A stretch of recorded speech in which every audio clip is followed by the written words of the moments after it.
I'm Marty Stauffer. Catching a glimpse of a wild creature is always a thrill, but it's not always easy. For one thing, many of them are active during the night or early morning hours when most humans are asleep. And for another, all wildlife is going to do its best to avoid man. But every animal, from mouse to moose, leaves behind signs of its passing. Often, these traces tell a more complete and fascinating story than if all we see is a quick glimpse of the creature itself. It's like learning to read a strange kind of newspaper. In any season and in almost any kind of terrain, clues can be found to the wildlife that inhabits an area. The more closely you look, the more you'll be able to tell what they've been up to. It doesn't take any special equipment, just a little patience. So let's go tracking wildlife.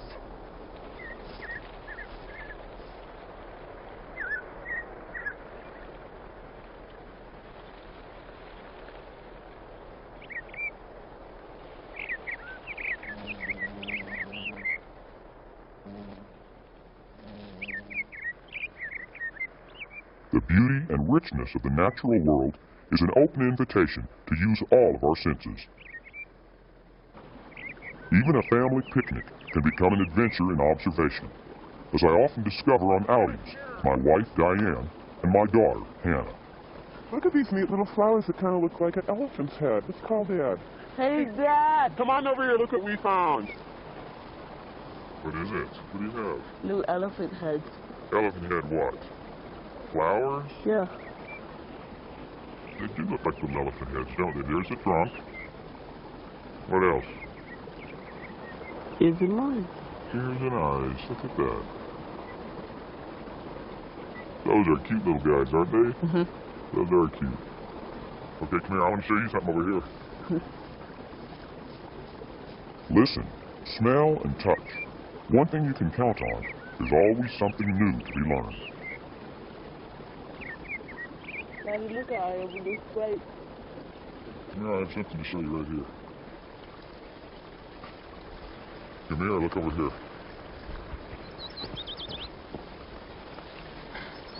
Footprint. You're right. Look at these little ones right here that look like this. Bird. That's a bird, because they've got 3 little toes, and there's a bigger bird over here. Duck. Yeah, those look like a duck. Look at these. Now, these look like a little puppy dog. You see its little feet? Yeah. But they're not. They're fox tracks. And you see how this dirt is kind of, this mud is kind of wrinkled up here? Yeah. But this is shiny? Yeah. That means they're fresh. Let's see if we can find that fox over here by the river. Daddy? Yeah? I'll show you another fox. What? What are you going to show me? I know those good blue originally though. Yeah? Worms. Wow. Just after we found its tracks, I spotted the little red fox by the river. I'm glad that it stayed around long enough for Hannah to see it too.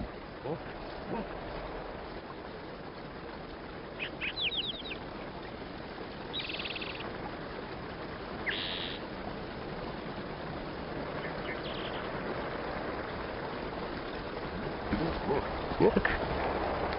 Look at that. Cute, huh? That's a little red fox. It's wary of our voices, but uncertain which way to run. We're downwind, so it can't smell us. There he goes.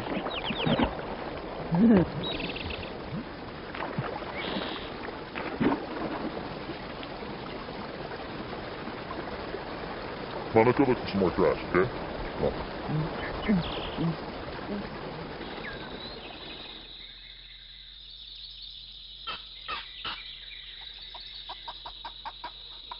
Being able to recognize animal tracks and signs is not only fun, it's an indispensable skill in my profession as a wildlife cinematographer.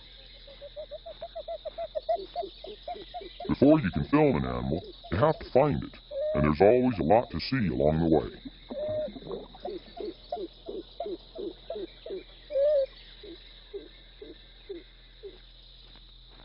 Here in the swamps of northern Florida, I'm looking for black bear. I can tell from the way these tender fiddleheads of fern are cropped that there's a bear in the area.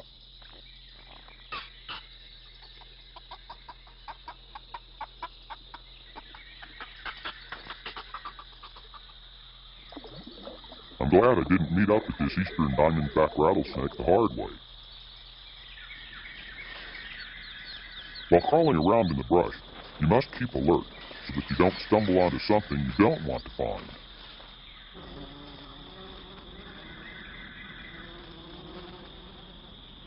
Even creatures that don't leave any tracks, such as these hornets, are interesting to watch from a distance. They can be dangerous to blunder into any creature's home territory.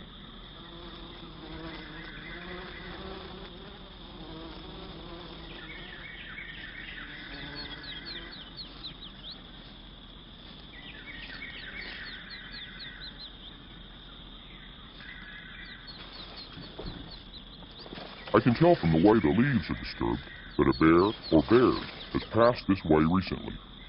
I can even smell them. Finally, up ahead, I can also hear them. There's a cub, or maybe even two cubs, and it or they sound hungry.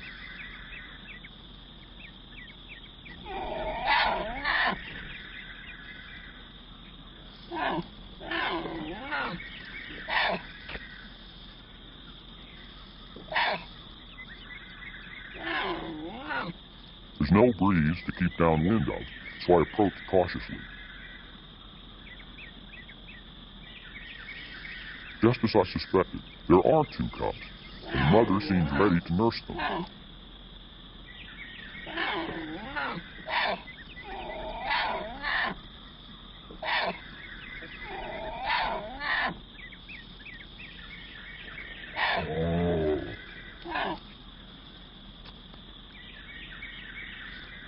I wait until the mother bear has relaxed and the cubs have started to feed.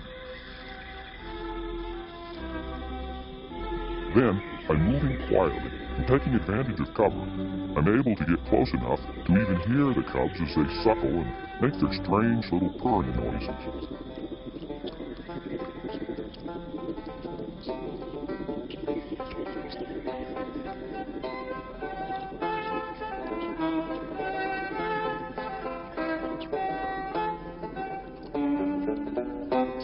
The mother bear seems asleep, but I don't want to push my luck. It's always fun to follow tracks, and it's especially satisfying if you get to see the animal you're following.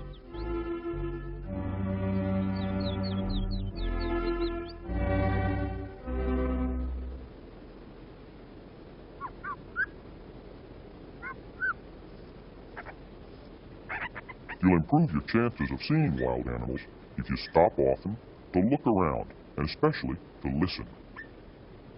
That way, you'll begin to think like a wild animal, and you'll begin to hear what they hear.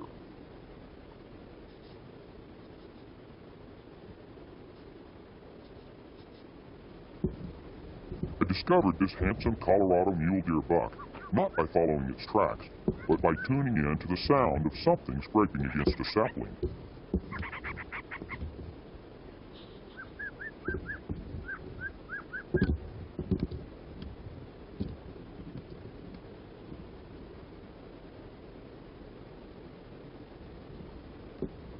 Autumn is the rutting season, and the buck is using this aspen as a sparring partner, polishing his antlers in preparation for combat with other bucks. It must feel good to him. He almost forgets to keep watch for intruders like me.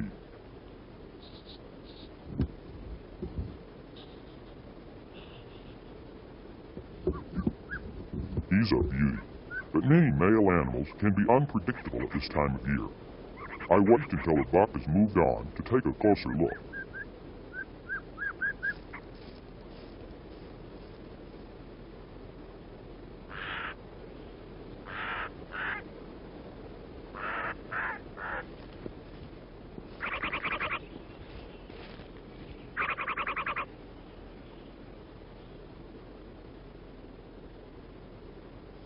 Elk, bear, porcupine, rodents. Many animals leave scrapes or scratches on trees, but each animal's mark has distinctive characteristics that make it recognizable. Now, whenever I come across a tree that looks like this, I'll know what kind of creature has left its mark.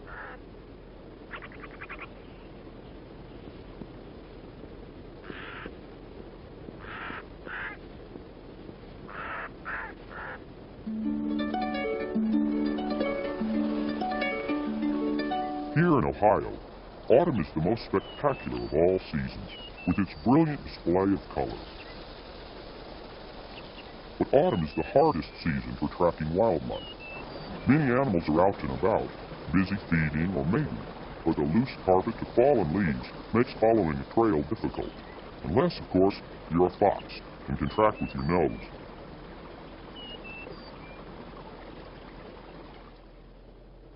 Winter, on the other hand, is the best time of all. Then you can study animal stories in the snow. Any creature that's not hibernating is on a constant search for food, and often leaves behind a clear record of its travels. The spacing of footprints, nose prints, and even tail marks will provide valuable clues to what an animal has been up to.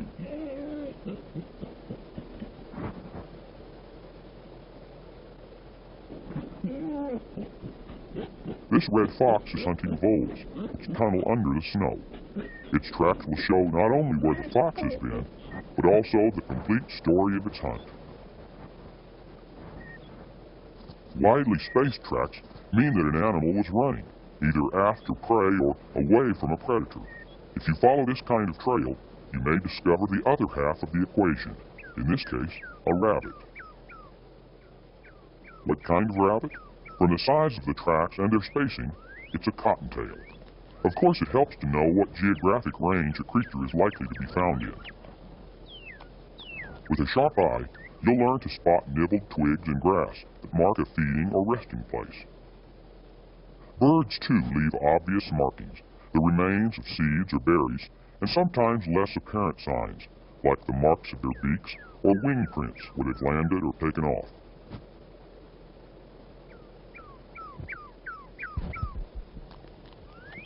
Even if we never see the creature that made the tracks, it's fun to imagine them there. Although most of the time, birds are just a little tough to track.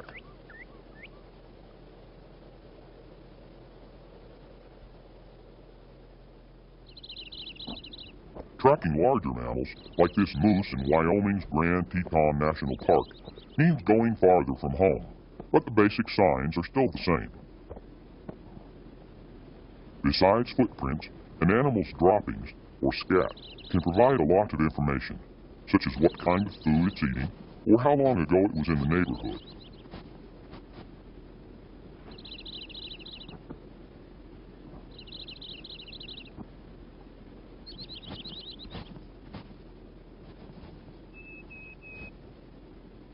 The bull moose tends to be a loner after he's shed his antlers. This one seems content among the willows, his favorite winter food, so I want to be careful not to disturb him.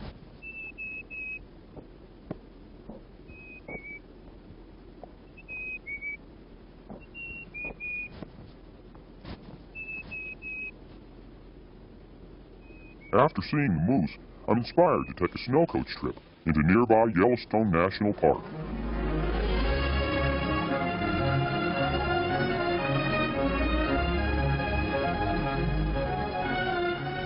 Millions of people are awed by its summer beauty, but few ever experience the magnificent solitude it offers in winter.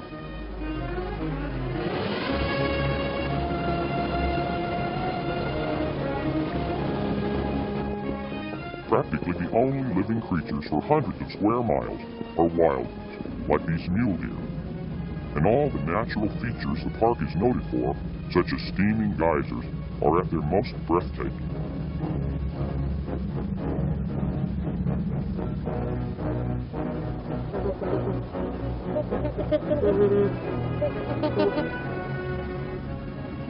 It's the perfect place to go tracking wildlife, and to see how they make it through the harsh winter.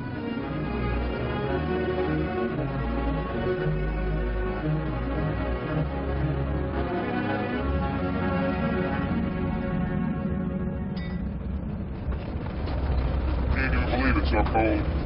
How do animals survive out here? Marty, it's only 0. You ought to be here when it's -60.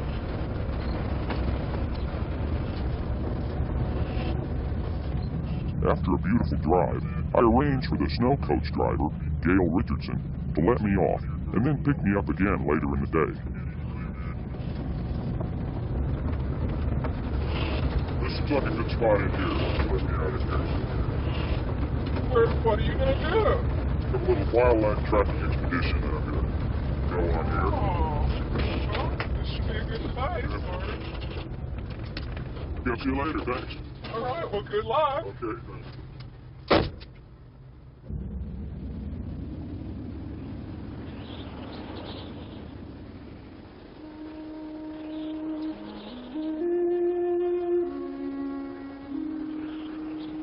Right out in the middle of nowhere.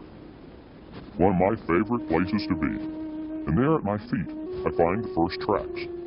They're too rounded for an elk and too wide for even a moose, so they must belong to a bison.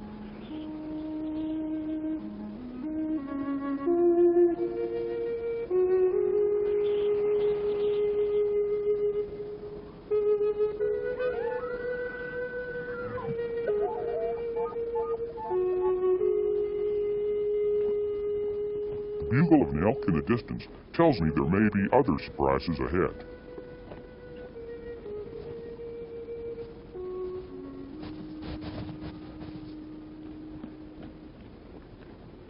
Winter may be the easiest time for tracking, but it's the hardest time for the animals themselves.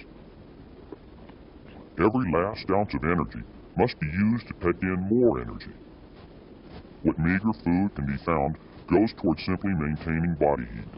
So I'm careful to keep my distance and not cause these elk to waste their needed energy by running from me.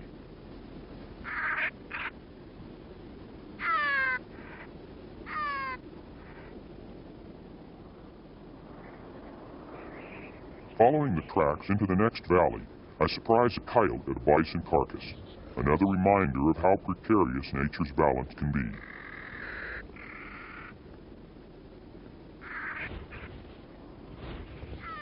Finally, the bison's trail leads to the bison itself, a small band of them in fact. I find myself warmed by the thought of how many countless winters these great shaggy beasts have survived, patiently using their heads to push the snow away from buried grass.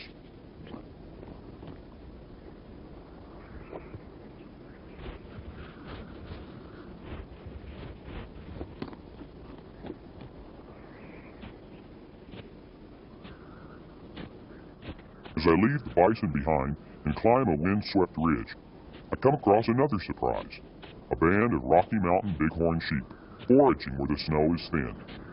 The surprise is that they're very tolerant of my presence.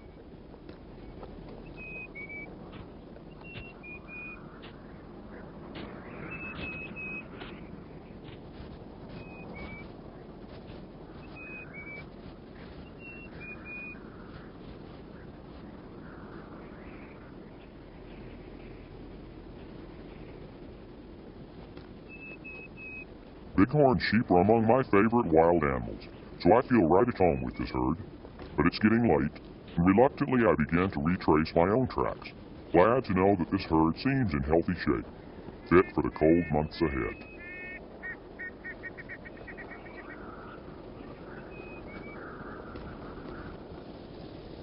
Yellowstone is an amazing wonderland, full of the most varied habitats. It's well known that many kinds of creatures congregate around the warm geyser basins.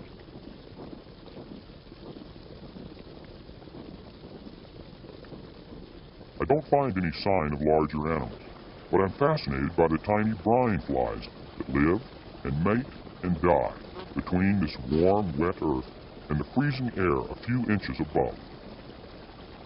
This spider can also survive here by preying on the brine flies.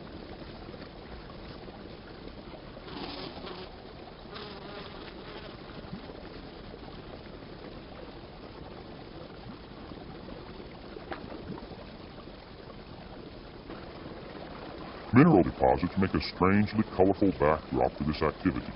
Even the algae is interesting in its ability to thrive in warm or hot water.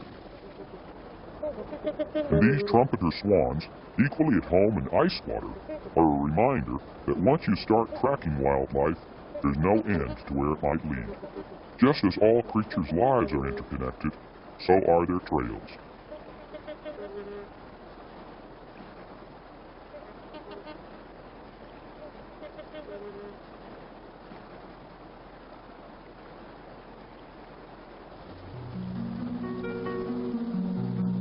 Heading back to the road, I'm amazed at all I've seen. Wild animals are creatures of habit. Most circle a home territory, season after season. So if you find a set of tracks, the chances are that, eventually, with enough patience, you'll be able to see the animal that made them.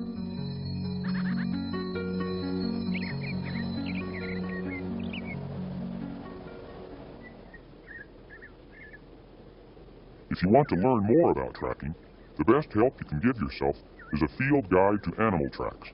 The clear illustrations will help you distinguish among the tracks made by the amazing variety of animals that live here in North America.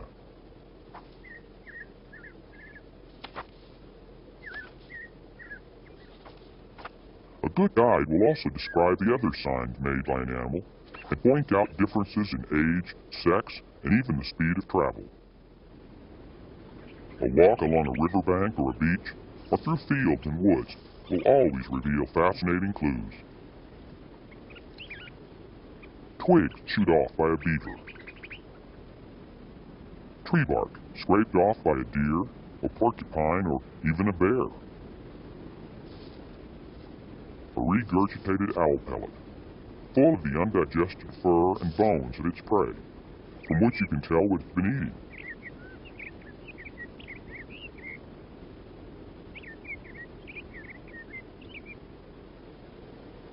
Or perhaps some bird feathers, like this downy plume from a golden eagle. Nature has few secrets that you won't share with a persistent observer. Look carefully, and you'll find clues to stories as dramatic as those in any detective novel. Stories that really happened, and that go on happening every day and every night, just waiting to be discovered.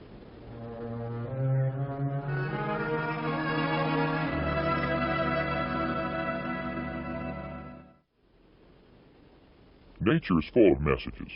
As you develop your skills at tracking, you'll be able to recognize and interpret more and more different kinds of these signs. Knowing how to read them will also give you a better chance of seeing the animals themselves. It's often helped me to get within photographing distance of creatures I would otherwise have missed. But no matter what you see, you'll begin to feel closer to wildlife. In learning to look and listen carefully, you'll become more alive and alert to your own senses as you begin to think like a wild animal. In this way, the side benefits are at least as satisfying as the goal of tracking wildlife. I'm Marty Stauffer. Until next time, enjoy our wild America.